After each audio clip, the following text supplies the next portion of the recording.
Que Dieu nous bénisse. Nous allons ce matin être enseignés par le Saint-Esprit.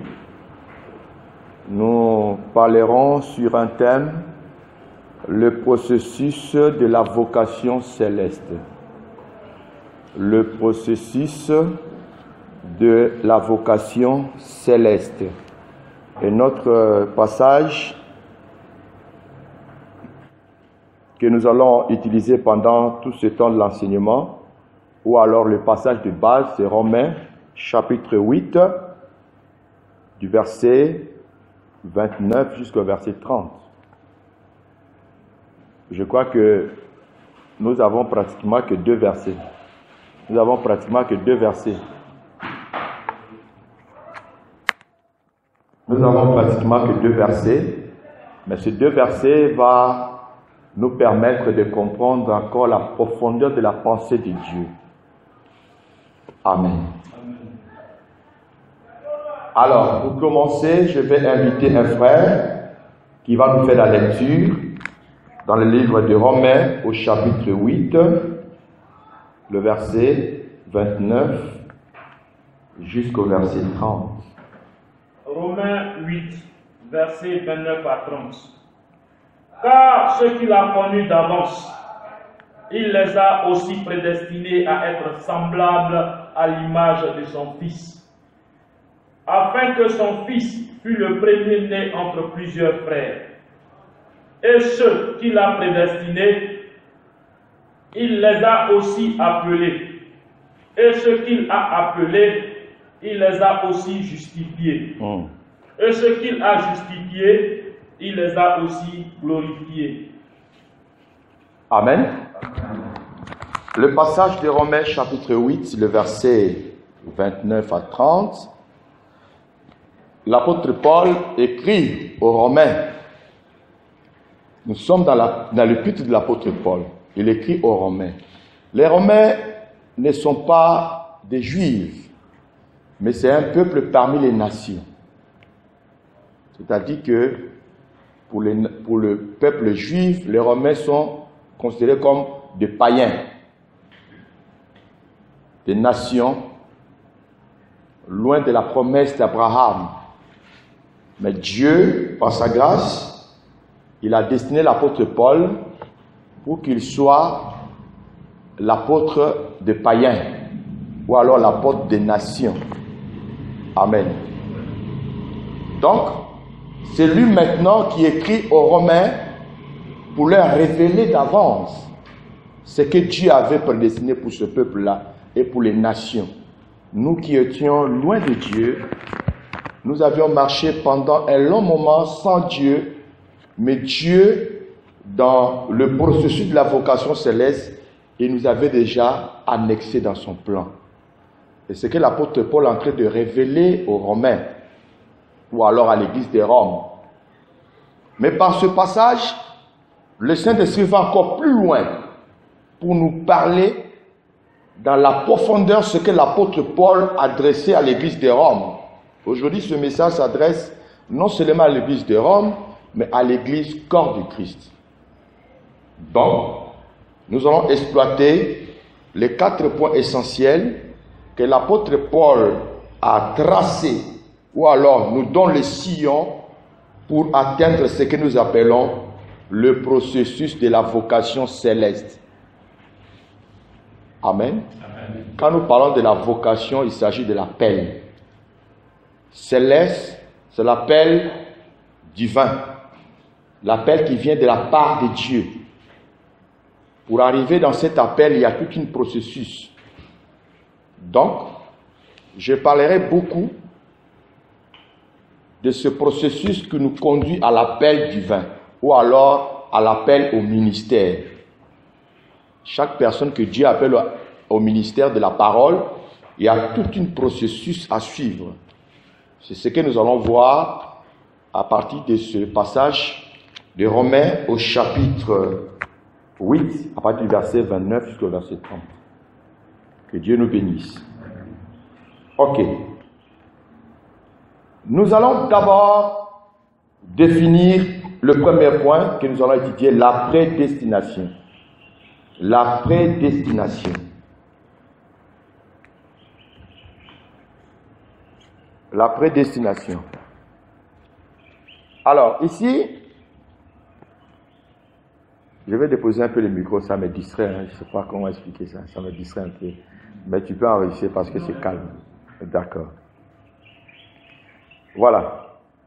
Ce passage nous dit, à ceux qu'il a connus d'avance, il les a aussi prédestinés à être semblables à l'image de son Fils, afin que son Fils fût le premier-né entre plusieurs frères. À ceux qu'il a connus d'avance. Voilà pourquoi la prédestination par définition, ça vient du mot grec, prorizo. Prorizo. Ça s'écrit P-R-D-O-R-I-Z-O à la fin. Qui se traduit par déterminé à l'avance. Déterminé à l'avance. Ou alors préparé en avance. Ou alors ordonné, décrété de toute éternité. Donc, par là, il y a le sens même de ce mot prédestination. Dieu est en train de nous conduire maintenant dans les eaux profondes. Gloire à Jésus. Ici, le mot prédestiné nous amène déjà à comprendre que Dieu a préparé toutes choses en avance. Il n'y a rien qui peut surprendre Dieu. L'homme peut être surpris, mais Dieu ne peut pas être surpris. Tout ce que Dieu fait, il a déjà préparé cela en avance. Voilà pourquoi il est important de nous atteler à la définition d'abord du mot prédestination. Amen. Ok. La première personne que le Saint-Esprit m'inspire à partager avec vous sur la prédestination, nous allons voir dans le livre de Jérémie, au chapitre 1er, à partir du verset 4. Pendant que le lecteur se prépare, je voulais encore ajouter, notre venue dans ce monde ne surprend pas Dieu. Notre appel au ministère ne surprend pas Dieu. Si tu es pasteur, tu es évangéliste, tu es docteur, tu es prophète, cela ne surprend pas Dieu. Dieu avait déjà planifié ces choses en avance. Mais cela peut nous surprendre. Quand Dieu m'a appelé, j'étais surpris. Moi-même, j'étais surpris aujourd'hui, je sers Dieu. Moi-même, je n'ai rien compris comment j'ai arrivé là. Mais s'il y a quelqu'un qui ne peut pas être surpris, c'est Dieu. Parce que ce passage, quand on dit à ceux qu'il a connus d'avance, cela témoigne déjà que ce Dieu, il est omniscient. Un omniscient, c'est celui qui connaît le passé, le présent et le futur. Nous lisons Jérémie. Jérémie 1, 4. Regarde l'information que Dieu donne à Jérémie. La parole de l'Éternel me fut adressée en ces mots. Avant que je t'eusse formé dans le ventre de ta mère, je te connaissais. Et avant que tu fusses sorti de son sein, je t'avais consacré. Nous avons deux choses là. La connaissance et la consécration. Ces choses ont été préparées avant qu'il soit conçu dans le ventre de sa mère et avant qu'il sorte. Je ne sais pas si vous comprenez un peu. C'est-à-dire que Jérémie, le prophète des nations, avant qu'il soit conçu dans le ventre de sa maman, on peut interpréter cela même qu'avant que le papa de Jérémie puisse croiser la maman de Jérémie, Dieu connaissait déjà Jérémie. C'est ça la prédestination, connaître en avance. Amen. Dieu avait déjà ordonné en avance. Ce que tu es aujourd'hui, dans le service de Dieu, ça a déjà été ordonné en avance. Et deuxième, avant que tu sois né, je t'avais consacré prophète des nations. Or, la consécration, par définition, veut dire mise à part. Dieu l'avait déjà mis à part étant prophète des nations. Voyons un peu comment Dieu fonctionne dans son système de travail. Alors, quand nous lisons le verset 6, Jérémie est surpris, lisons un peu. Je répondis, ah Seigneur éternel, voici, je ne sais point parler, car je suis un enfant. Et l'Éternel me dit, ne dis pas, je suis un enfant, car tu iras vers tous ceux auprès de qui je t'enverrai, et tu diras tout ce que je t'ordonnerai. Amen. Amen. Jérémie est surpris. Il dit, ah, Seigneur Dieu, ne dis pas ça, je suis qu'un enfant. Dieu regarde Jérémie rit. Il dit, non, ne dis pas ça toi aussi. Tu iras vers ce peuple. Tu leur parleras de ma part. C'est-à-dire, dans le plan de Dieu, c'était déjà tracé que cet homme sera un prophète. Et je vais t'amener à comprendre. Tout pasteur, apôtre, évangéliste, docteur, qui naît en venant de ce monde, on est pasteur, on est prophète, on est évangéliste, on ne les devient pas. Il faut que ça soit bien clair. C'est-à-dire, quand Jérémie naissait, Jérémie est né comme étant qui? Prophète. Mais lui-même, il ne savait pas. Et je me fais comprendre. On va y arriver, étape par étape, vous allez comprendre encore plus. C'est ça qui fatigue aujourd'hui certaines personnes. Je m'en vais dans l'institut pastoral, mais fait la théologie pour devenir pasteur. Mais c'est un faux problème. Si cela ne t'a pas été donné du ciel, tu te fatigues pour rien. L'école biblique, l'école pastorale, l'école théologique ne peut pas te donner le ministère. Le ministère, c'est un don qui vient du ciel. Il faut que tu sois mis à part depuis le ciel. On va y arriver parce que c'est un processus qui va nous permettre de comprendre à quel moment on reçoit l'appel, à quel moment on va commencer à se mettre au service de Dieu, ainsi de suite. Dieu, c'est un Dieu d'ordre. Il travaille dans le processus. Amen. Quelqu'un pourrait dire que donc je suis né apôtre, donc je peux commencer à exercer. Non, on le verra. Amen. Pour ne pas que cela trouble ton esprit, dit que donc si on est né apôtre, on est né prophète, cela veut dire que je peux commencer à exercer, je n'ai plus besoin. Non. Dieu, c'est un Dieu de processus, un Dieu de principe, un Dieu qui a tracé un sillon de principes qu'on doit respecter. Et là, nous parlons d'abord de la prédestination. On n'a pas encore touché l'appel, on est d'accord? Ils sont de parler des choses que Dieu a déjà préparées en avance. Regarde ce que l'apôtre Paul nous révèle. Nous allons rapidement dans le livre de Galates, je crois. Galates chapitre 1er, le verset 15.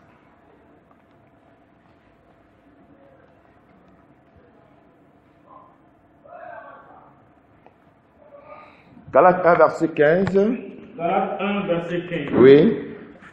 Mais lorsqu'il plut à celui qui m'avait mis à part dès le sein de ma mère et qui m'a appelé par sa grâce. Vous voyez, lorsqu'il a plu à celui qui m'a mis à part. Mettre à part, par définition, veut dire consacré. Lorsqu'il a plu à celui qui m'a consacré, à quel moment? Dès le ventre de ma mère. C'est-à-dire que Dieu, quand il te connaît que tu es son ministre de la parole, Dieu fera de telle sorte, avant que tu sors du ventre de ta mère, il va déjà te mettre à part pour ce à quoi il t'a appelé. C'est-à-dire que vous allez voir, quand Jésus-Christ est né, quand Jésus est né, Quelles sont les personnes qui sont venues pour faire les hommages à l'enfant? Le mage. Et quand les mages sont passés sur Hérode, ils ont dit quoi à Hérode? Ils ont dit quoi à Hérode comme information?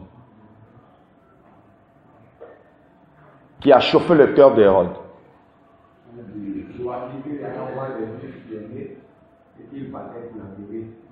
Ils n'ont pas dit qu'il y a un enfant qui vient de naître. On dit qu'il y a un roi qui vient de naître à Bethléem. C'est-à-dire que Christ est né étant roi. Est-ce que Jésus est né avec une couronne? Il est né avec une canne? Non. Vous comprenez ça? Il est né étant que roi. Mais imaginez-vous, Christ est né étant que roi. Donc il est roi, il demeure roi. Mais il n'est pas encore assis sur son trône de la royauté d'aujourd'hui. Quand même les disciples de Jésus disent, mon temps n'est pas encore venu. Il dit, Seigneur, à quel moment tu vas établir ton règne? Parce que nous aussi on veut régner. Il dit, restez là, attendez seulement le Saint-Esprit.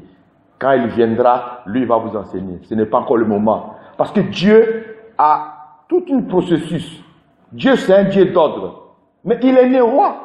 Mais pourquoi il n'a pas pris la royauté? Quand Christ est né, il a trouvé que c'était l'Empire romain qui gouvernait le monde. Alors, la vision des Romains, des Juifs, c'était que Christ soit comme un David pour aller combattre les Romains et de récupérer leur souveraineté. Alors, ils ont été surpris que ces derniers commencent à guérir même les Romains. Oui, ils ont été choqués quand Jésus a dit au peuple d'Israël, par rapport à la foi des centeniers, qui a dit, Seigneur, dis seulement un mot, et mon serviteur sera guéri. Jésus dit aux Juifs, je n'ai jamais vu une foi pareille à l'Israël. Ah bon? Donc ils ont dit, donc lui là, c'est un habit de Romain, lui là, c'est un habit de Romain. Oh, nous on veut récupérer le pouvoir dans la main des Romains pour qu'ils règnent. Mais Jésus savait qu'il était roi, mais ce n'était pas le moment. Il reviendra pour régner comme roi. Dieu donne toujours un temps. Là, je me fais comprendre. C'est ça la prédestination. David est né roi. Mais il est assis sur le trône avant et après. Comprenez? C'est quelque chose qui doit naître avec ça. On ne devient pas ministre de la parole en recevant le Saint-Esprit. C'est quand tu as reçu le Saint-Esprit ce jour-là. Non! Le Saint-Esprit, Christ a été clair. Il dit, vous recevrez une puissance. C'est une force. Le Saint-Esprit, c'est une puissance qui vient accompagner le ministère. Parce que sans le Saint-Esprit, tu ne peux pas exercer. Le Saint-Esprit, c'est une force qui vient donner vie à ce que tu as reçu depuis le ciel. C'est ainsi qu'il révèle aux Éphésiens. L'apôtre Paul révèle ce processus-là. Il dit, nous étions ressuscités avec lui. Voilà, c'est un peu... L'apôtre Paul, c'est un homme puissant, quoi. Dieu amène cet homme à nous conduire dans les eaux profondes. Lui-même qui n'a pas vu Christ, il nous révèle qu'il a été crucifié avec Jésus. Vous vous rendez compte? Quand tu prends Éphésiens chapitre 4, le verset 8, étant monté en haut, et il a fait des dons aux hommes. Christ n'est pas monté ciel après sa résurrection. La Bible dit, nous étions montés avec lui. Et nous sommes assis avec lui dans les lieux célestes. Notre vie n'est pas cachée, notre vie est cachée dans les lieux célestes. L'apôtre Paul dit, si j'ai vu que par la foi, c'est comme le prince, le roi de ce monde. Quand il dirige une nation, il y a trop de troubles, il gère ici, mais il doit recevoir au Sénégal. Est-ce que vous comprenez un peu ce processus-là? Ok? Nous sommes sur la terre, mais notre vie n'est pas cachée ici. Notre vie est cachée là-haut, auprès de Dieu, dans le lieu céleste. Le ministère que nous exerçons ne vient pas des hommes, mais ça vient du ciel. La Bible dit, nous étions ressuscités avec lui, montés avec lui. C'est là-haut il a fait les dons aux hommes. Avant que tu sois né, tu avais déjà reçu ces dons.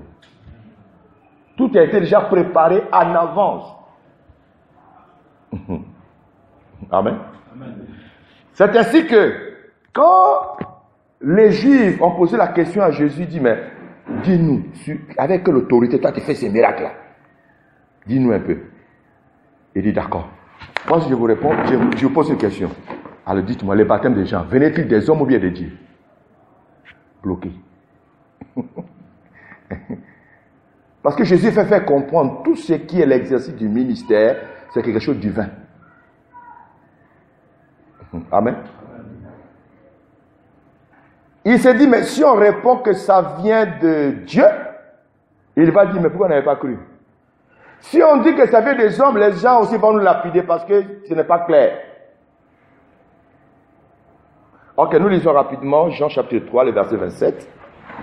Voir un peu le témoignage des gens, le Baptiste, à son temps. Jean 3, 27.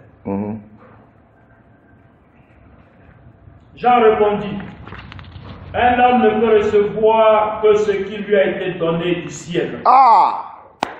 Amen. Parce que les disciples déjà étaient inquiets de voir encore les disciples de Jésus baptisés. Maître, voilà la personne que tu as baptisée hier, lui aussi il baptise là-bas. Attends, il a tenté de nous arracher le ministère. Jean répond non. Lui là, il faut qu'il croie ce que moi j'ai diminue. Un homme ne peut recevoir que ce qui lui a été donné depuis le ciel. Si le ciel t'a rien donné, rien. Voilà pourquoi ici, à l'Institut, nous donnons la formation biblique. Je n'aime pas qu'on parle de l'école pastorale. Je n'aime pas ce terme, je ne trouve pas ça biblique. Parce qu'aujourd'hui, le diable s'est glissé dedans. Il y a trop de risques quand nous créons une école pastorale. Pour moi, dans le sens où je peux comprendre, quand nous parlons de l'école pastorale, institut pastoral, peu importe les noms qu'on peut donner, pastoral, ce sont des pasteurs qui ont déjà reçu l'appel, ok, qui exercent déjà, qui viennent là pour se faire perfectionner. Là, je peux comprendre. Mais dire que l'institut pastoral ou l'école pastorale, la personne qui a reçu l'appel, il sent en lui l'appel, il vient là pour suivre la formation pastorale, pour devenir pasteur après la formation, c'est de la sorcellerie. C'est ainsi que vous remarquez, dans certains instituts appelés instituts pastoral, ils finissent la formation, on leur donne des diplômes, c'est écrit pasteur. Et d'autres vont plus loin pour faire leur consécration. Mais est-ce que ces personnes ont reçu l'appel céleste? Parce qu'ils n'ont pas reçu l'appel céleste, ils deviendront très dangereux sur le terrain, sur la mission. C'est ceux-là. Amen. Là, je suis en train de parler d'abord sur le premier point, la prédestination. Pour vous amener à comprendre, l'appel au ministère, c'est quelque chose que Dieu a préparé avant la fondation du monde.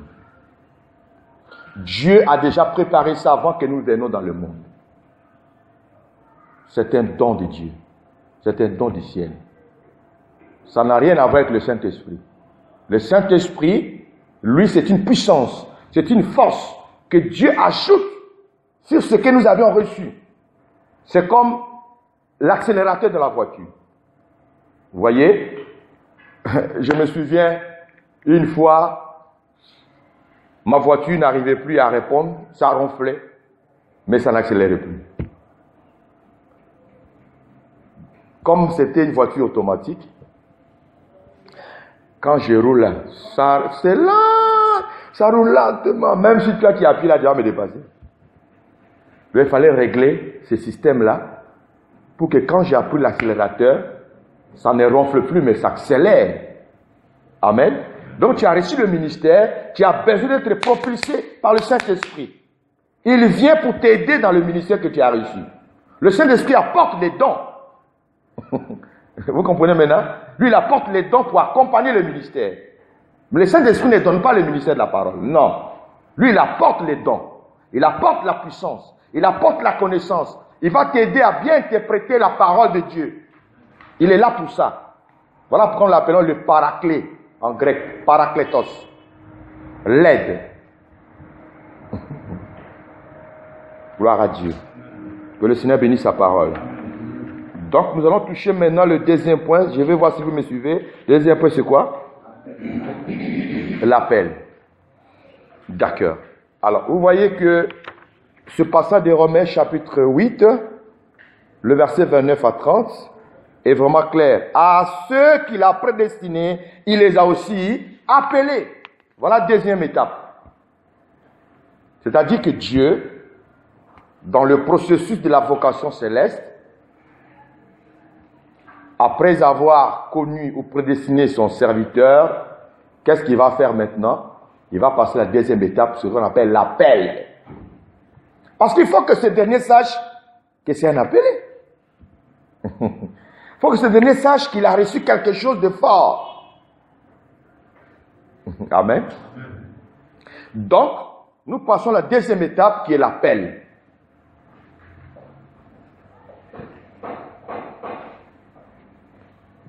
Deuxième étape de l'appel, nous le scindons en deux parties. Première partie, nous allons parler sur l'appel destiné au salut. Voilà la première partie. L'appel destiné au salut. C'est-à-dire l'appel pour le salut. Ça, c'est le premier point.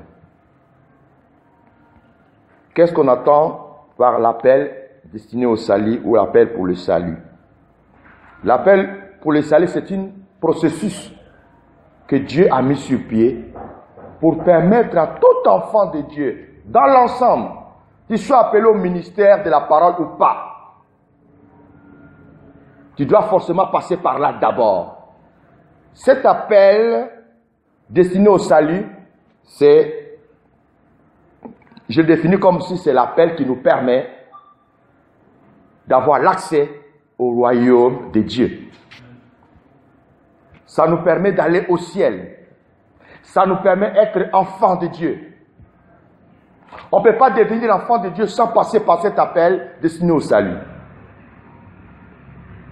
Nous lisons Jean, chapitre 1er, le verset 11. Jean 1er, verset 11. Elle est venue chez les siens et les siens ne l'ont point reçue. Elle, c'est la parole. La parole, c'est l'écrit de Jésus. On est d'accord? Mais à tous ceux qui l'ont reçu. Vous entendez? À tous ceux qui l'ont reçu. Hein? À ceux qui croient en son nom. À ceux qui croient en son nom. Elle a donné le pouvoir. Elle a donné le pouvoir de devenir enfant de Dieu. Amen. On devient enfant de Dieu pour que nous appartenons à l'Éternel. C'est un processus. Elle est venue chez les siens. Israël, le peuple juif, Israël l'a rejeté. Mais à tous ceux qui l'ont reçu. C'est ainsi que c'est un processus. Pour le salut, il faut que la personne reçoive le Christ Jésus dans sa vie. Comme son Seigneur et son Sauveur personnel. Que tu sois, même si tu as été prédestiné pour être ministre de la parole, tu es né prophète, tu es né apôtre, tu es né docteur. Voilà le chemin. Dieu t'amène d'abord à accepter Christ Jésus comme ton Seigneur, ton Sauveur personnel. Il faut d'abord le connaître. Vous voyez? Lui-même il dit, ce n'est pas vous qui m'avez choisi, mais moi je vous ai choisi le premier. C'est vraiment exact, hein? Entre l'homme et la femme, qui choisit, qui fait le choix des conjoints? C'est l'homme. Alors, si c'est le contraire, c'est catastrophique. Hein?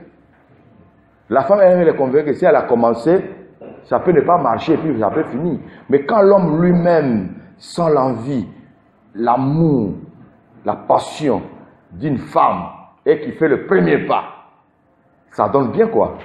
On est d'accord? Il dit, ce n'est pas vous qui m'avez choisi, mais moi, je vous ai choisi et je vous ai établi. C'est ça l'époux. Nous sommes l'épouse de Christ. Amen. Nous sommes l'épouse de Christ. Donc le choix, c'est lui qui le fait. Et Christ a fait le choix avant. Donc, quand on accepte Jésus, il dit, moi j'ai choisi Jésus-Christ dans ma vie le premier. J'ai choisi. Non, Jésus t'a choisi le premier, mais tu ne savais pas. Donc nous avons ici l'appel destiné au salut. C'est un processus normal. Personne ne peut échapper. Tu veux servir Dieu, tu as accepté le Christ Jésus, tu dois d'abord accepter Christ Jésus comme ton Seigneur et ton Sauveur personnel. Le recevoir dans ta vie.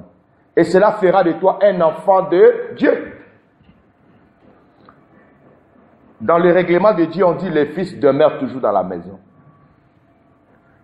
Mais l'étranger ne demeure pas toujours dans la maison. Vous voyez, quand vous êtes chez vous à la maison et qu'il a plu, il y a inondation, les voisins viendront vous aider. Ils ne vont pas dormir avec vous. Mais vous allez lutter de telle sorte que l'eau la quitte et tout, parce que vous devez dormir là-bas. C'est votre maison. On devient enfant de Dieu par l'acceptation de Jésus-Christ. Alors, ce n'est pas fini. Tu as accepté Christ Jésus comme ton Seigneur Sauveur personnel.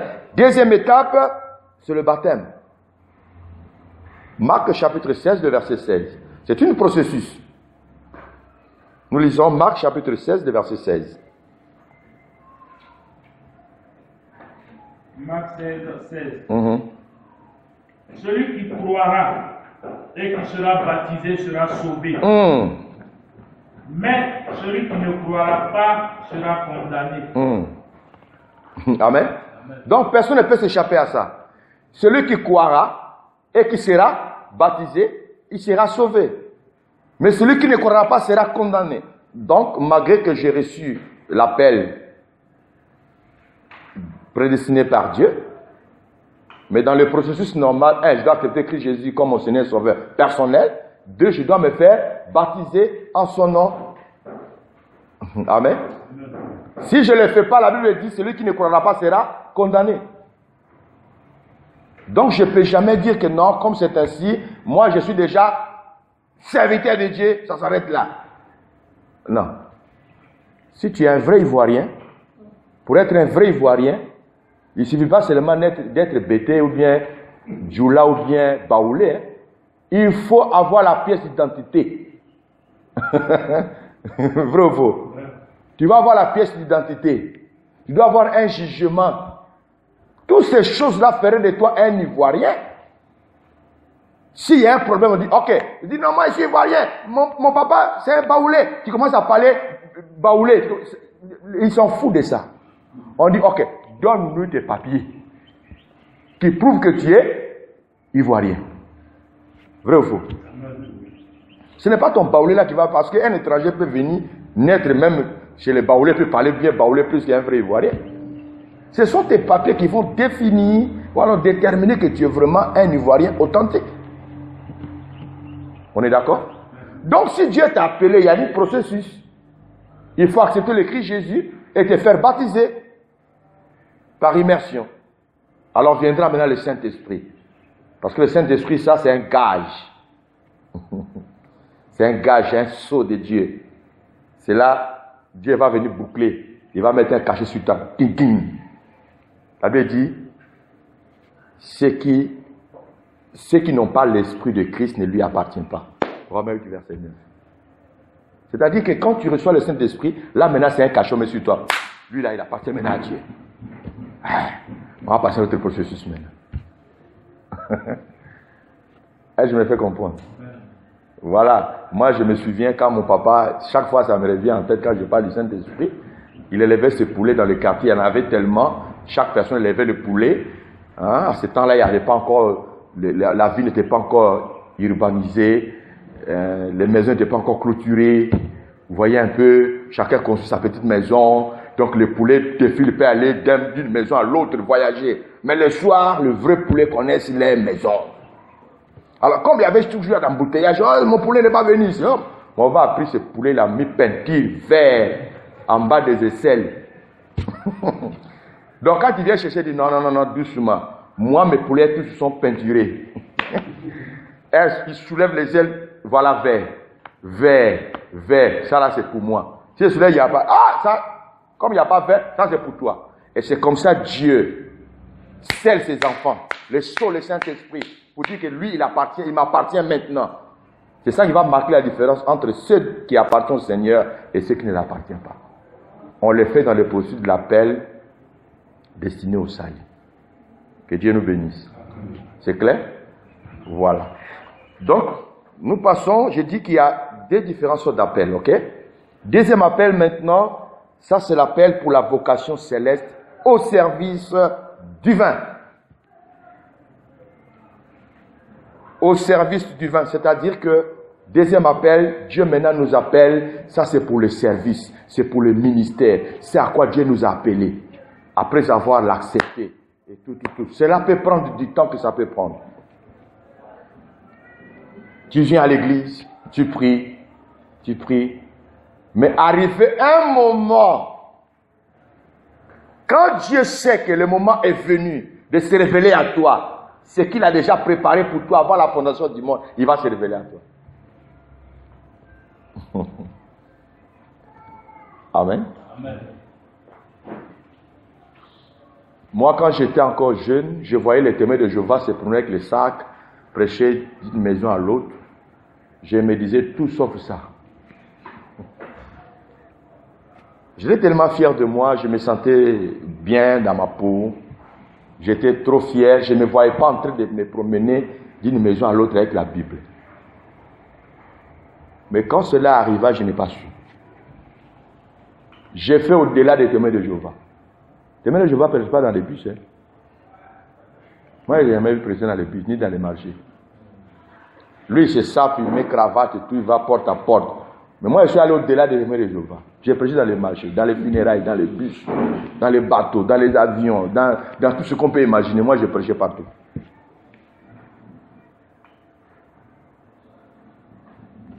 Nous lisons Exode chapitre 3, à partir du verset 1er.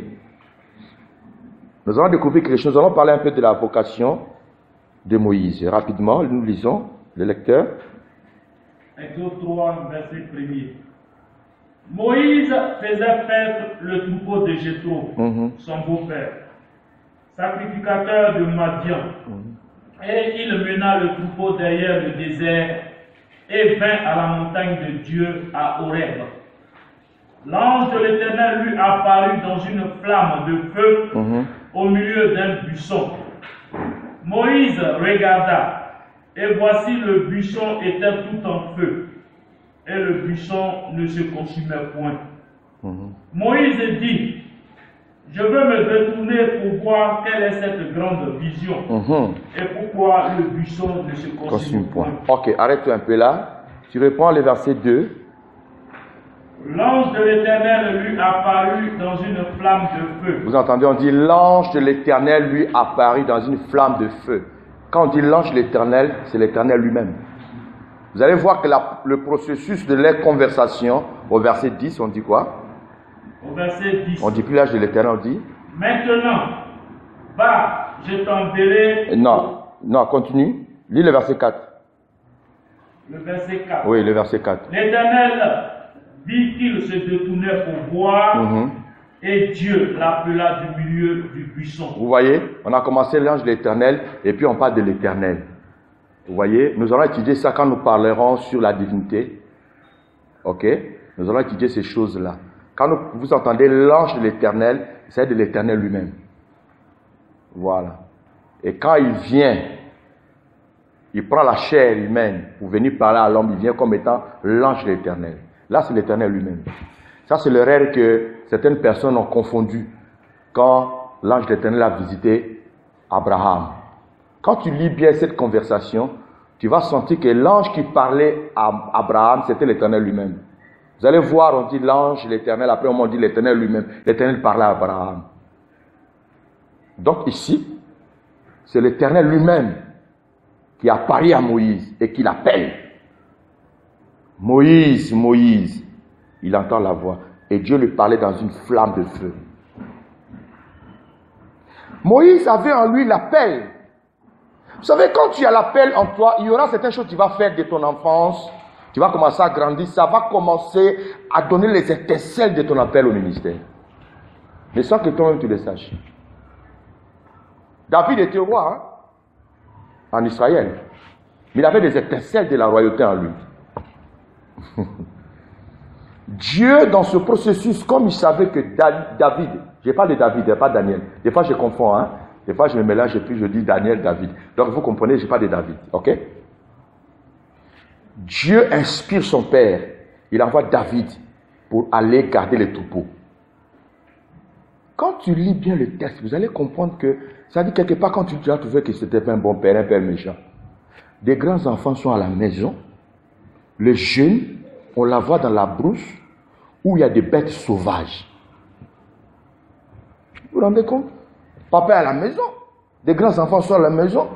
Et l'enfant, on l'envoie dans la brousse, il y a des bêtes sauvages. Vous voyez la formation? Le père savait. Il discernait que cet enfant sera grand. Il faut que je le prépare au combat. Amen.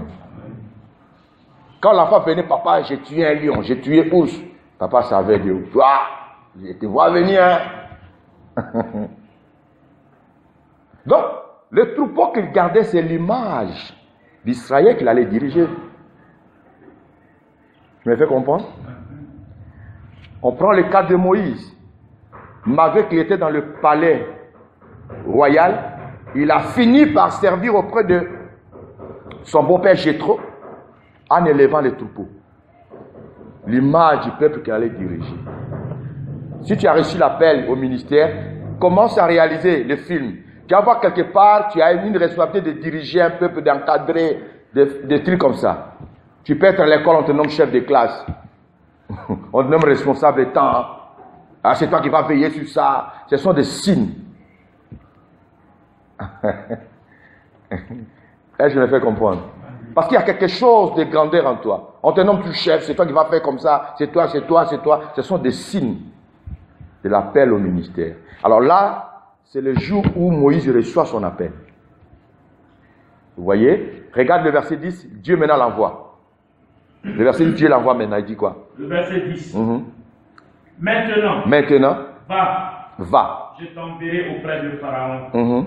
Et tu feras sortir d'Égypte mon peuple. Amen. Dieu l'envoie, il donne maintenant la précision de son appel. Ou alors, il définit le but de son appel. Le pourquoi tu m'appelles. Je vais annexer ça un peu dans l'appel. C'est-à-dire qu'il y a l'appel au ministère. 2, Dieu doit te donner le but de pourquoi il t'a appelé. Dieu ne travaille pas dans la confusion, il ne travaille pas dans les désordres. Dieu, c'est un Dieu précis. Un Dieu honnête, un Dieu net. Amen. Je vais vous aider par la mise en pratique pour vous amener à comprendre comment tu peux savoir que Dieu t'a appelé. On le fera tout à l'heure ici. Mais avant d'y arriver, on va continuer quand même pour comprendre certaines choses. Amen. Donc nous allons voir aussi dans le Nouveau Testament l'apôtre Paul, quand il était encore Saul et Tarse. Voilà. Et là, nous allons toucher le livre de Actes des Apôtres, chapitre 9. Nous lisons à partir du verset 1er. Acte 9. Jusqu'au verset 6. Acte 9, 1er à 6. Cependant, Saul, respirant encore la menace et le meurtre contre les disciples du Seigneur, se rendit chez le souverain sacrificateur et lui demanda des lettres pour les synagogues de Damas, afin que, s'il trouvait des partisans de la nouvelle doctrine, hommes ou femmes, il les amena liés à Jérusalem. Comme il était en chemin et qu'il approchait de Damas, tout à coup, une lumière venant du ciel resplendit autour de lui. Il tomba par terre et il entendit une voix qui lui disait: Saul, Saul, pourquoi me persécutes-tu? Il répondit: Qui es-tu, Seigneur? Et le Seigneur lui dit: Je suis Jésus que tu persécutes. Il te sera dur de réjamber contre les aiguillons. Tremblant et saisi de foi, il dit: Seigneur, que veux-tu que je fasse? Que veux-tu que je fasse? Et le Seigneur lui dit: Lève-toi. Lève-toi. Entre dans la ville et on te dira ce que tu dois faire. Acclamons la parole de Dieu. Waouh! Vous voyez comment Dieu est précis. Regarde, Paul, il partait à Damas pour persécuter les chrétiens qui étaient là-bas. Mais est-ce que Paul savait qu'il était destiné à servir Dieu? Qu'il avait en lui le ministère de l'apôtre? Mais Dieu le savait. Quand Dieu croise Paul dans le chemin de Damas, il lui apparaît comme une lumière, ses yeux ne voyant plus clair, cet homme tombe. Il entend une voix qui dit, Paul, Saul, Saul, pourquoi me persécutes-tu? Lui, ayant fait l'école auprès de Gamaliel, cet homme a compris que cette voix-là m'appelle à son service. Il dit, qui es-tu, Seigneur? Il te serait difficile de gember contre les aiguillons. Et lui-même, ayant compris le message, il pose la question, Seigneur, que veux-tu que je fasse? C'est ça l'appel au ministère. Dieu, c'est un Dieu de précision. Dieu ne peut pas t'appeler comme ça et puis tu viens, tu ne sais même pas à quoi Dieu t'a appelé, tu es là, tu t'entends, tu seras un poison, un danger pour le ministère et pour le corps de Christ. Là, je me fais comprendre. Il dit, entre dans la ville, on te dira ce que tu dois faire. Pendant ce temps, Dieu se révèle à Ananias pour lui dire, voilà c'est à quoi j'ai appelé ce monsieur. C'est mon instrument que j'ai choisi. Il parlera de moi devant les nations, devant le roi, devant le peuple israélien. Dieu lui a précisé le ministère, ses limites. Lui, il n'est pas seulement appelé pour parler au peuple juif, il doit aller chez les nations et le roi aussi. Il savait c'est à quoi Dieu l'a appelé. C'est ainsi que vous allez voir que l'apôtre Paul, c'est celui qui a écrit beaucoup. Après les actes des apôtres, nous rentrons dans les épîtres de Paul. L'épître de Paul aux Romains, puis de Paul aux Corinthiens, puis de Paul aux Galates, Éphésiens. Tout ça là, c'est Paul. J'aime Paul, parce que c'est notre apôtre. C'est l'apôtre des nations. Et là, nous parlons sur l'appel au ministère. On a déjà fini l'appel pour le salut. Maintenant, je vais vous faire une démonstration pour que tu comprennes comment tu peux comprendre que Dieu t'a appelé au ministère. Amen. C'est facile. Mais je vais le démontrer par une démonstration. J'ai besoin de 2 personnes devant ici. 2 personnes volontiers, oui.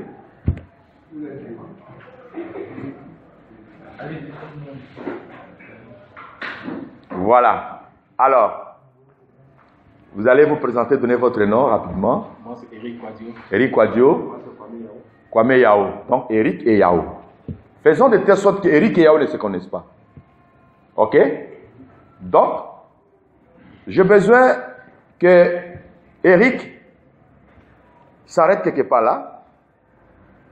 Arrête-toi là. Et Yao, toi, tu vas quitter là-bas, tu vas passer. Non, non. Viens un peu. Faisons comme ça, voilà. Alors, Yao, toi, tu quittes là-bas. Tu vas venir. Ok? Et puis, tu vas venir se présenter à ce monsieur pour le saluer. Vite. Il ne t'a pas appelé, n'est-ce pas? Bonjour, monsieur. Je m'appelle Kwame Yao. Enchanté, Eric Quadio. Ok.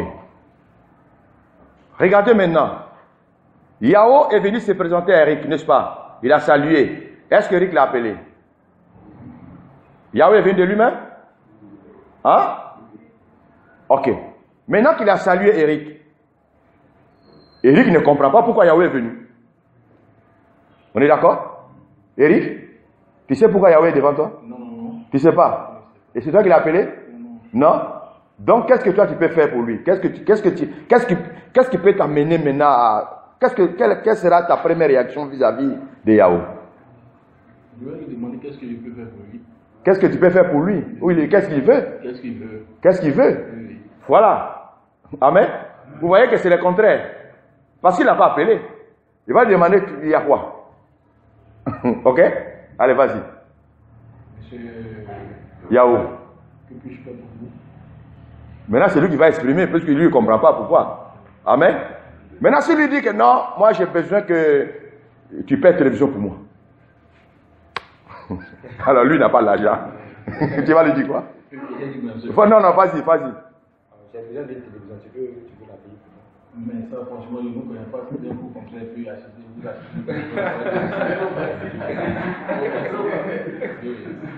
Vous voyez que ça pose problème. Mais pourtant, elle est venue. On est d'accord? Cela veut dire quoi? Le ministère, c'est Dieu qui appelle. C'est ainsi que Jésus, quand nous lisons Marc, Jésus a été clair. Quand nous lisons dit, Christ a fait l'ascension, il est parti. Ok? Les disciples étant restés.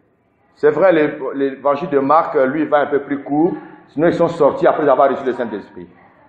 Vous voyez? La Bible dit qu'ils allaient partout et le Seigneur travaillait avec eux. Donc, il y a ce que nous appelons travailler pour le Seigneur et travailler avec le Seigneur. C'est-à-dire des personnes que Dieu n'a pas appelées et ils travaillent pour le Seigneur, mais pas avec le Seigneur. Parce qu'ils n'ont pas reçu le mandat. Je me fais comprendre? Ils n'ont pas reçu le mandat céleste. Et là, nous parlons de la vocation céleste, de la prédestination. Donc, si lui ne parle pas, lui aussi il est inquiet. Il ne sait pas, le monsieur, il veut me faire quoi? Il n'a rien à lui dire. On est d'accord? Cela veut dire quoi? Cette personne n'a pas reçu l'appel venant de la part de Dieu. Dieu n'a rien à lui dire. Ça me fait? On comprend? Dieu ne peut pas le recommander. Amen? Ok. Maintenant, on est toujours dans le même premier exemple là. Voilà. Eric ici. Il est devant sa villa. Ok? Il est en train de contempler son jardin. Alors, Yao, il passe avec sa machette. Amen. Yao passe, il arrive devant Eric, fait semblant de commencer à travailler devant son jardin. Comme si tu as une machette. Et puis Eric t'observe. Travaille. Il faut travailler comme si tu étais en train dans le jardin. Il y a vraiment la brousse et tout ça, les herbes vont pousser devant le jardin d'Eric. Voilà, Yao qui est en train de travailler. Mais Eric ne l'a pas appelé. Eric ne l'a pas demandé de faire quoi que ce soit. Eric aussi est surpris. Donc Eric maintenant il monte sur son balcon. Alors il monte là-haut. Voilà, monte là. Il regarde le monsieur qui est en train de travailler. Alors, toi tu le regardes. Tu es étonné? Tu te demandes, quelle est la question que tu te poses? Mais qui l'a envoyé ici? Qui l'a envoyé ici? On est d'accord? Est-ce que Yao n'est pas en train de travailler? Les herbes qui sont en train de nettoyer là, il ne rend pas la cour d'Eric propre. Ok? Ok. Maintenant, Eric, il est là. Yao, il travaille. Allez, Eric. Non, toi tu restes là-bas. Yao, viens voir Eric. Il faut le facturer. Donne la facture. Je dis, monsieur, ça fait combien?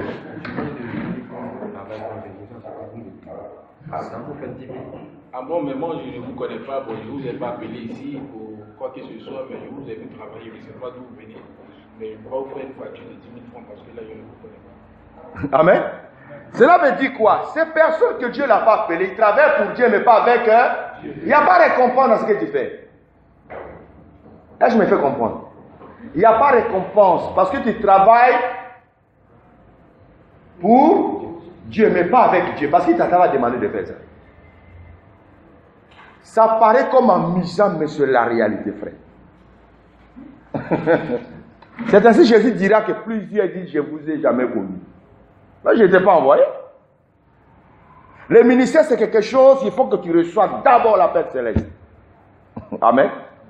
Et que tu sois convaincu que j'ai reçu vraiment l'appel. Amen. C'est ainsi que c'est très dangereux, je le répète, de faire des écoles pastorales, licencié en théologie, tu vas de licence à licence. My God, ça ne te donnera jamais le ministère pastoral ni prophète ou quoi que ce soit. Zéro. Si cela n'était pas été donné depuis le ciel. La formation biblique ne fait que renforcer ce que tu as reçu de la part du ciel. On va y arriver là-bas tout à l'heure. Mais si on d'aller étape par étape pour que vous compreniez mieux. Jusque-là, vous comprenez, non? Amen. Maintenant, deuxième exemple, voilà, Eric est là. Cette fois-ci, c'est Eric qui va appeler Yao. Amen. Ok. Yao, toi qui pars, tu ne fais même pas ça de lui. Tu continues ta route. Et puis toi, tu vas t'intéresser à cet homme-là et puis tu vas l'appeler. Ok, vas-y. Voilà Yahoo qui passe. S'il vous plaît, monsieur, un instant. Voilà. Minute. Maintenant qu'il a appelé Yahoo, on est d'accord? Étant arrêté devant Yahoo, lui, il n'a rien à dire. Il attend quoi maintenant? Que Yahoo lui dise pourquoi il a appelé. Est-ce que vous comprenez ça? C'est ainsi que l'apôtre Paul a posé la question, Seigneur, que veux-tu que je fasse? Parce qu'il a compris que Dieu l'a appelé. Vous voyez les ministères qui tournent en rond.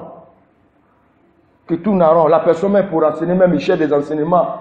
Il s'en va copier partout, il enregistre les devoirs, écouter ici. Document, il lit jusqu'à ce qu'il ne reçoit rien du ciel. Il ne va rien recevoir parce qu'on t'a appelé pour ça. Là, je vais faire comprendre. Parce que si le Seigneur t'appelle, maintenant lui il va lui dire pourquoi il a appelé. Amen. Donc à chaque fois il va lui communiquer. Ok. Supposons maintenant que tu veux l'envoyer au plateau. Hein? Toi, on suppose que tu es à Hongrie. Ok? Lui il va aller au plateau. Donc tu l'envoies. Ok, bon, excusez-moi, je vous envoie sur Facebook comment rapidement je suis au plateau. Est-ce que cela peut être possible? Et puis je vais te payer. Tu proposes des sommes grosses. Oui, je vais vous remettre une rémunération de 100 000 francs. Cela peut vous passer. Vous la motiver, voilà 100 000 francs. Pour que. Ouais, ok. Non, c'est 100 000. Oui, il y en a 100 000 dans ma poche. Ok, voilà les 100 000 pour que vous fassiez les courses et puis le plus vite possible, quoi. Et puis vous rentrez pour donner la suite. Vous voyez? Il a donné 100 000 francs à Yahoo, n'est-ce pas? Mais lui, il ne connaît pas Yahoo, Yahoo ne le connaît pas. Mais les 100 000 francs motivent déjà Yahoo. Vous comprenez? Les 100 000 francs, oh Yahoo, il partait payer son pain à la boutique pour prendre son café, ça fait même des jours, il ne mange pas bien. On lui parle des 100 000. Il va annuler tous ces programmes de boutique, on est d'accord? Oui. Ça va les pressionner, ça va les motiver. C'est comme ça que Dieu fonctionne avec les appelés. Comme il a appelé, Dieu lui-même va commencer à lui dire ce qu'il doit faire. Comme Dieu lui-même va commencer à l'orienter. Amen. Que Dieu bénisse. Amen. Donc voilà la mise en pratique de l'appel. Ce n'est pas compliqué. Parce que Dieu ne t'a pas appelé, il ne peut pas t'inspirer, il ne peut pas te donner des messages. Amen. Moi, je suis quelqu'un, quand je lis seulement la Bible là, c'est grave.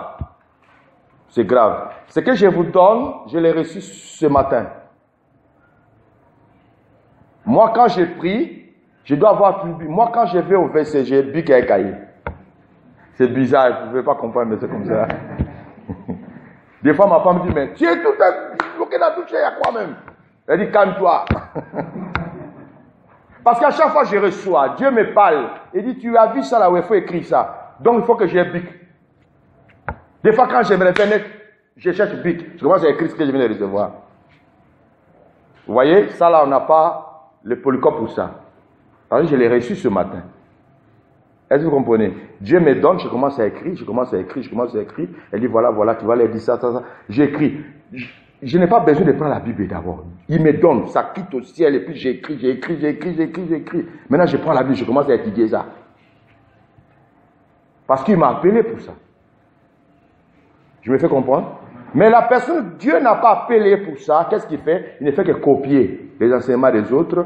J'ai entendu un pasteur qui a prêché ça là. Allez, il vient, pompage, le peuple dit Amen. Le lendemain, il n'a plus rien. Il revient sur des choses anciennes. Après, le peuple sent qu'aujourd'hui, vitesse, demain, c'est ralenti. Après, il n'y a pas de nouveau, il n'y a pas de révélation, il n'y a rien. On sent vraiment que ça ne va pas. Alors, le peuple va tomber malade. C'est le cochocor qui va s'en suivre. Donc, ce n'est pas intéressant. Que Dieu nous bénisse. Amen. Je crois que là, il n'y a plus de complications. On a compris comment connaître ton appel. Voilà. Que Dieu nous bénisse. Amen. Donc, ça, c'est l'étape de l'appel au ministère qu'on vient de boucler. Maintenant, le troisième point, c'est la justification. La justification, par définition, c'est l'action de justifier. L'action de justifier, faire sortir les faits d'une personne est juste. C'est-à-dire qu'une personne qui a fait une erreur, pour le justifier, il faut réellement faire ressortir que cet homme n'a rien fait de mal, vraiment il a raison. Et si on arrive à le prouver, cet homme est justifié. Mais dans le service de Dieu, c'est autre chose. Que ce soit dans l'appel, c'est autre chose. Parce que dans le service de Dieu, dans l'appel, personne ne peut se justifier de lui-même. C'est Dieu qui nous justifie. Amen. Nous voyons le processus dans Romains chapitre 8. Nous lisons le verset 33, je crois.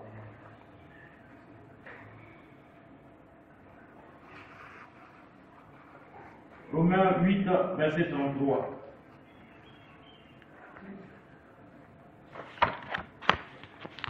Qui 8, 33. Qui accusera les élus de Dieu? C'est Dieu qui justifie. Qui les condamnera? Christ est mort, bien plus, il est ressuscité. Il est à la droite de Dieu et il intercède pour nous. Amen. Amen. Vous voyez que c'est Dieu qui nous justifie à travers le sang de l'agneau. Parce que, à la croix, pour ceux qui lisent bien la Bible, depuis l'apôtre Paul a écrit aux Colossiens, Christ a déplié les dominations, les autorités, les a livrés publiquement au spectacle. Il a effacé l'acte dont les ordonnances nous condamnaient. C'est à partir de la croix. Et le sang de Christ Jésus nous a justifiés, a fait de nous des hommes justes, péchés que nous étions. C'est ainsi que vous allez remarquer que quand Adam a chuté, et regarde ce que Adam va faire. Adam ne savait pas qu'au départ qu'il était nu. Maintenant, quand il a chuté, il a découvert qu'il est nu. Amen. Maintenant, pour cacher sa nudité, Adam, qu'est-ce qu'il fait? Il prend le feuille pour couvrir sa nudité. C'est ça la justification humaine. Il voulait cacher sa nudité devant Dieu. Avec le feuille. Dieu a mené Adam à le faire comprendre que non. Tu n'as pas le droit de te justifier. Parce que le feuille que tu as mis sur toi, ça va sécher demain. Ta nudité va toujours apparaître. Mais moi-même, je vais te justifier. Dieu tue un animal, il prend la peau et couvre Adam. C'est l'œuvre de la rédemption. C'est aussi un signal fort pour dire à Satan que cet homme-là, tu as trompé, tu as menti, tu as volé. Demain, je vais le racheter. Et là, nous voyons quelque chose de fort. Quand l'homme reçoit l'appel au ministère, il a besoin de passer à la troisième étape de la justification. Là, nous ne parlons pas de la justification du péché à la sanctification, mais nous parlons de la justification de ton ministère, c'est-à-dire tes erreurs. Dieu nous appelle à l'état brut. Quelqu'un peut écrire ça? Dieu nous appelle à l'état brut. Il a besoin de nous justifier. Amen. Pour nous justifier, Dieu emploie deux processus. Premier processus, nous allons étudier ça tout à l'heure, mais avant d'y arriver là, je vais quand même commenter l'état brut. Vous voyez, nous avons un marin au milieu de nous ici. Si je dis le contraire, il peut me dire. Pétrole. Vous voyez le pétrole? Quand on essaie du pétrole, à l'état brut, on ne peut pas l'utiliser. On est d'accord? Parce qu'on doit le travailler. Pour que le pétrole quitte l'état brut, devenir l'état raffiné. Et c'est dans le pétrole, on enlève beaucoup de choses dedans, ça fait ressortir beaucoup de choses. Le pétrole brut là. Mais quand c'est brut, on ne peut pas l'utiliser. Mais c'est du pétrole. On est d'accord? Quand nous lisons au commencement, la Bible dit, au commencement, Dieu créa les cieux et la terre. La terre était informe et vide. Vous entendez? Le Créateur crée une terre qui est informe et vide. C'est-à-dire que Dieu a créé une terre qui n'a pas de forme. On appelait ça la terre. Mais arrivé un moment quand lui-même il a commencé à contempler sa créature, Il se pose des questions, c'est quelle terre j'ai créé comme là, qui n'a pas de forme. Et puis c'est vide, il dit non, non, non, non, c'est pas bon. Et puis il y a ténèbres partout. Il dit non, il faut que je perfectionne ça. Amen. Il faut que je perfectionne ça. Quand quelqu'un va voir, il commence à contempler et qu'il dit que ouais, vous voyez, il y a des coins quand tu vas à la nature, tu vis. Toi-même, on ne te pose pas la question. Même si tu n'as pas parlé dans ton cœur, il a dit ouais, Dieu est grand. Dit ouais, Dieu existe. Vrai ou faux? Hein? Qui n'a jamais vu la mer? Qui n'a jamais vu la mer, l'océan? Tout ça, vous l'avez vu, non? Pour la première fois quand tu as vu l'océan, quelle était ton impression? Hein? Tu étais émerveillé, non? Mais dis donc, alors quand tu regardes, c'est comme si l'océan va jusqu'à arriver, c'est comme s'il n'y a pas de fin, quoi. Après toi-même, dans ton cœur, même si tu n'as pas parlé, tu dis, ouais, Dieu est grand, quoi. Dieu existe. Et c'est comme ça, Dieu, il a créé le monde sans forme. Ça n'a pas plu. Il dit, il faut que je donne la forme à ce monde-là. Il faut que j'enlève. Donc il a commencé à ranger ça maintenant. Que la lumière soit la lumière. Ouais. Dieu sépara la lumière avec les ténèbres. Donc il a commencé à ranger pour perfectionner. Il dit, parce que la terre est forme là, c'est là-bas mes enfants vont venir habiter, quoi. Donc il ne peut pas venir habiter, mes enfants commencent à dire que ça c'est quoi ça? Alors imaginez-vous, tu habites à la Riviera, papa dit, il te fait à chaque fois, je construis une maison pour toi, demain on va déménager, il ne te dit pas dans terre commune, il ne te dit pas quel genre de maison. Tu quittes la Riviera au château, boum, tu te retrouves à Bobo derrière rail d'Abicoque. Et puis il dit, voilà la maison, surprise. La première chose, c'est à t'énerver, il dit, mais ça c'est quoi ça? Oh non, moi je ne rentre pas dedans. Dieu n'a pas voulu qu'Adam lui crée des problèmes, donc il a arrangé ça propre. Adam était content, quoi. Jusqu'à la chercher femme dedans. Qu'est-ce que je vais dire par là? Que ce soit de l'or, l'or on extrait toujours à l'état brut. Mais on ne peut pas l'utiliser parce que c'est à l'état brut. Amen. C'est la même chose avec le ministre de Dieu. Quand Dieu t'appelle au ministère, ce n'est pas fini. Parce que Dieu t'appelle, tu es encore brut. Tu n'es pas encore utile pour le service. On doit te tailler d'abord. Dis avec moi, tailler. On doit te raffiner d'abord. Pour que tu deviennes le véritable or. Quand tu deviens le véritable or, c'est moi là que tu deviens utile. Amen. J'habitais à une maison au plateau d'Oki. Alors il y a un frère, j'avais mis autocollant à la maison, au portail. Jésus revient bientôt si je ne me trompe pas. J'ai arrêté même ce genre de système-là. Avant là, moi je mettais autocollant, Jésus revient bientôt, tout ça. Jésus c'est vrai, mais ça m'a créé tous les problèmes.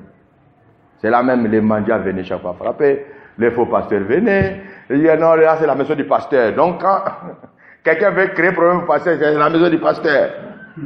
Les autocollants là, aïe, j'ai enlevé. Et c'est là que j'ai reçu un faux frère qui est venu. Frère qui n'a jamais été nulle part, dit l'apôtre. Moi, je dis ton église c'est où? De bon, je n'ai pas d'église, mais je suis apôtre. Voilà les hommes à l'état brut. Il n'a jamais bâti, il n'a pas d'église, mais il est apôtre. Comment on veut expliquer ça? Donc, quand Dieu nous appelle, il nous appelle à l'état brut. Et qu'est-ce qu'il fait? La première des choses dans la justification, Dieu va nous conduire dans le processus de l'école. Dis avec moi l'école. Waouh! Tu as besoin d'une formation. Alors, par rapport à l'école, nous allons commencer plus haut pour que nous comprenions un peu bien ce que je suis en train de dire, pour ne pas que les choses soient mal interprétées. Parce que moi, quand je prépare le message, je vois un peu côté enseignant, côté les disciples. Il y a certaines personnes qui disent que suivre une formation à l'école biblique, tout ça là, c'est... Non, c'est faux. Saint-Esprit lui-même va nous enseigner. Jésus a dit, le Saint-Esprit vous enseignera. Il condamne les écoles bibliques. Moi, je connais l'école pastorale dont je viens de parler. Et comme vous m'avez compris. Quand je dis biblique, on vient étudier la Bible. on donne l'équipement à tous les serviteurs pour aller bien exercer sur le terrain. Et toi, tu verras que les enseignements que tu vas recevoir, tu seras efficace sur le terrain. Très efficace. Voilà. Jésus, lui-même, c'est le père de l'école. L'école que vous entendez, la formation, ça n'a pas commencé ici. Jésus ne s'est pas levé comme ça pour venir. Regarde ce qu'il nous apprend d'abord. Nous allons dans l'évangile de Jean, je crois. Hein? Jean chapitre 8. On va lire le verset 28.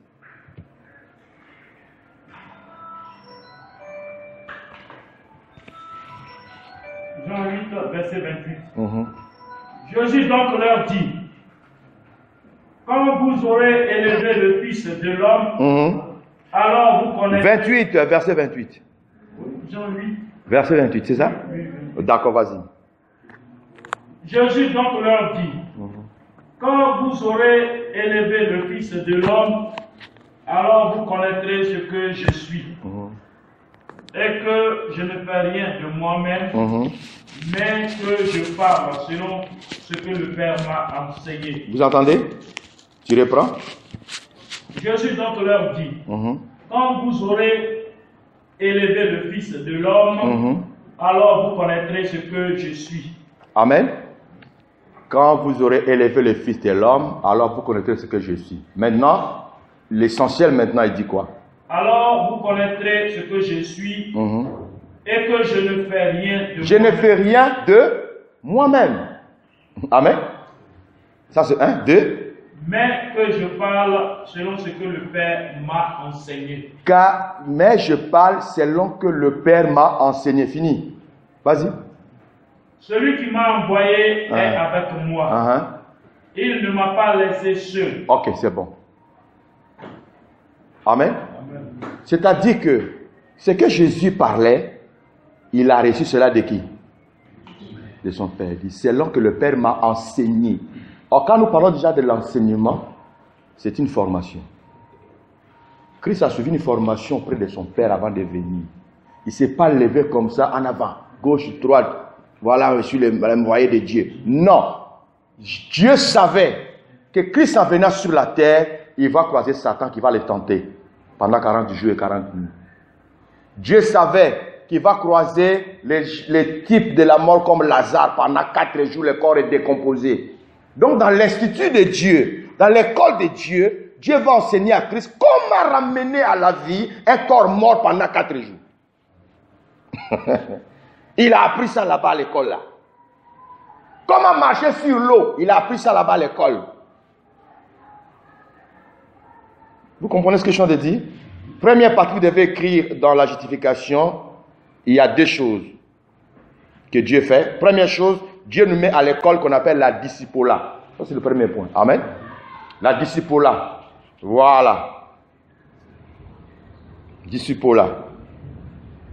Donc, c'est ça, je suis en train de détailler tout à l'heure là. Un disciple, par définition, c'est la personne qui reçoit l'enseignement d'un maître. Et il cherche à devenir comme lui. Donc, Jésus a été un disciple auprès de son Père. Ce qu'il est venu nous enseigner, que ce soit la doctrine, les enseignements sur la délivrance et le miracle, ça ne venait pas de lui, il a reçu ça de son Père. Il a reçu un enseignement avant de venir. Cela veut dire que quand tu as reçu l'appel, tu es encore à l'état brut, il faut commencer d'abord à te faire enseigner. La première des choses, il faut d'abord que tu sois disciple. Tu vas t'asseoir, on va t'enseigner pour te dire comment on fait. On est d'accord? J'ai regardé un documentaire sur l'internet. Ils ont démontré des enfants qui sont nés dans la brousse, qui ont grandi, les animaux élevés. Ça existe, hein? Moi, je suis étonné de voir ça. Parmi eux, il y a un monsieur qui ne parle pas. Pas les animaux, il est là. Il a appris ça où? Chez ce père animaux. Quand tu parles français, anglais, il te là, il te regarde. Parce qu'il n'a pas appris ça. On est d'accord? Quand tu mets ton enfant, la première des choses, tu es d'apprendre ton enfant ta langue. Amen. Imagine-toi, ton enfant est né comme ça, il commence à parler. Et puis, toi, tu es bêté là, ton enfant parle baoulé. Ça là, ça va sortir à la télévision, ça va passer parce qu'il a appris ça où? C'est pas un mystère. Quand l'enfant naît, il ne parle pas, il vient à l'état brut. Donc c'est les parents qui doivent orienter cet enfant, lui enseigner comment parler, lui montrer que ça là c'est comme ça là c'est comme ça. C'est une école que l'enfant a d'apprendre. Si tu es un mauvais professeur, l'enfant aussi va devenir mauvais comme toi. Parce que le disciple finit toujours par ressembler à son maître. C'est textuellement le même processus à l'appel. Dieu t'appelle, tu dois t'asseoir au pied d'un maître, puis il va t'enseigner, te montrer ce qu'il a fait. C'est ce que Jésus a fait là-haut avant de venir. Amen. Amen. Un envoyé vient avec une seule parole, ainsi dit le Seigneur. Je ne parle pas de ma part, je ne parle pas de moi-même, je parle de ce que le Père m'a dit de dire. Voilà, c'est ce que Jésus est venu accomplir. Maintenant, lui, il finit sa mission. Quand à son tour, il finit, il rassemble ses disciples. Il leur donne la recommandation. Matthieu 28. Lis le verset 19.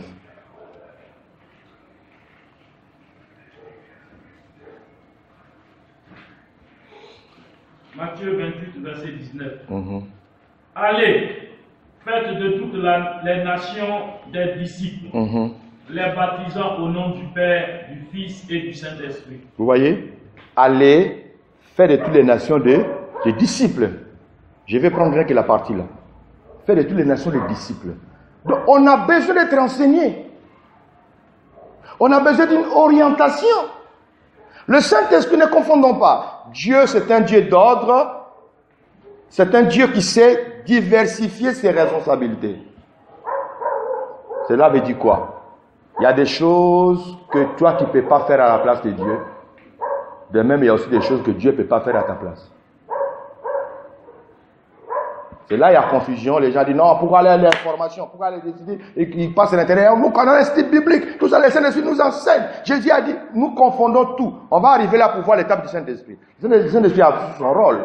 On ne peut pas le mélanger. Dieu a toujours besoin d'un corps pour fonctionner. Sinon, il pourrait descendre comme ça, tant que Dieu descend en Égypte. Hein? Il attrape Pharaon et dit, je t'envoie au ciel. Toi et moi, on ne parlera plus de toi. Pharaon monte comme Jésus est monté, ascension de Pharaon.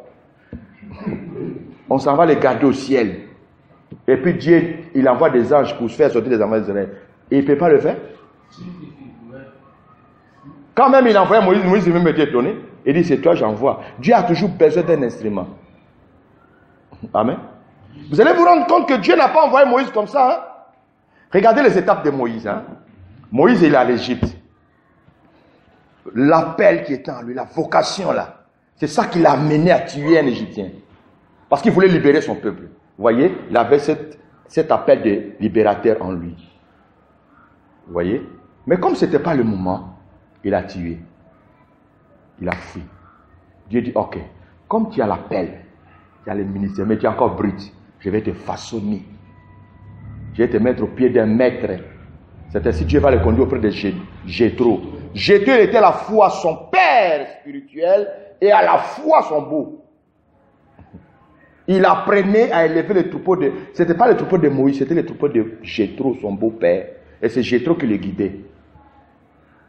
Je crois que quand tu vas dans Exode 18, quand Moïse a reçu l'appel qu'il voulait partir, il est venu d'abord voir Jéthro pour lui demander la permission.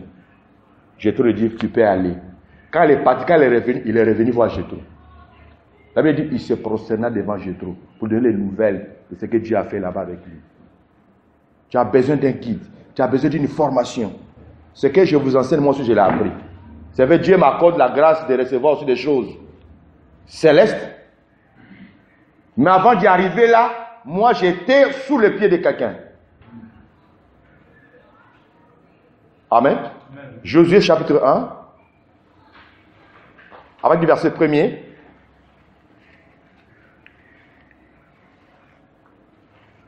Josué 1. Oui.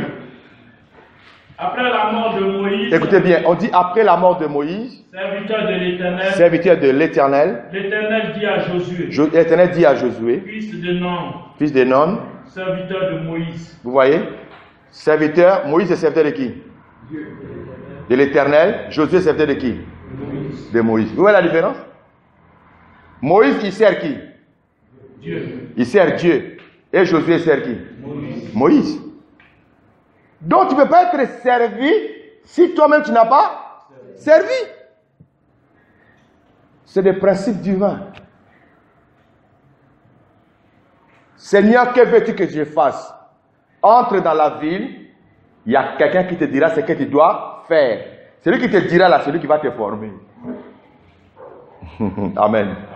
Celui-là, il va te donner les enseignements, t'orienter, t'amener à briser certaines choses qui n'est pas de Dieu en toi. Si vous allez voir, il y a certaines personnes, quand ils viennent, ils ne veulent pas qu'on les commande, tout ça là. Ce sont des dangereux dans le champ missionnaire. Un frère qui n'a jamais été au pied d'un père, qui n'a pas été soumis, s'il se délibère comme ça, il devient un dangereux dans le champ missionnaire ou dans le corps de Christ. Un frère rebelle, il est dangereux, très dangereux. Peu importe ce qu'il dit, peu importe ce qu'il fait, il est très dangereux. Gloire au Seigneur. Donc voilà un peu, Dieu va amener Moïse dans le désert pour servir son beau-père, et de là Dieu va le façonner pour que ce dernier soit très utile. Les enseignements est très important. Nous allons finir par là dans Jean chapitre 2 Timothée 3,16. Lisez ça un peu voir.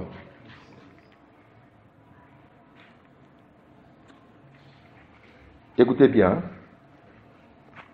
Voilà, il est là. 3,16. Vas-y. Toute écriture est inspirée de Dieu. Écoutez bien. Toute écriture est inspirée de Dieu. Écriture, nous voyons déjà, par l'écriture, c'est quoi? La formation, l'enseignement. L'enseignement. La parole de Dieu. Son utilité, c'est quoi? Inspirée de Dieu est utile. Est utile. Pour enseigner. Tu as besoin de l'enseignement. Ce n'est pas parce que tu as reçu l'appel et puis tu te lances. Non. Tu as besoin de l'enseignement. L'enseignement va t'orienter, te dire ce qu'il y a à faire, ce qu'il ne faut pas faire. Amen. Quand j'ai commencé une église au Congo, j'ai pris un frère, il était vraiment un loupard ancien, converti, fait la modération. Alors, sa manière de parler des gens, on sent qu'il y a quelque chose qui ne va pas. Quand un enfant peut dire, hey, vous êtes assis là-bas avec vos costumes là, cravatés, et puis vous laissez pleurer vos enfants ici, et c'est nous les autres qui souffrons.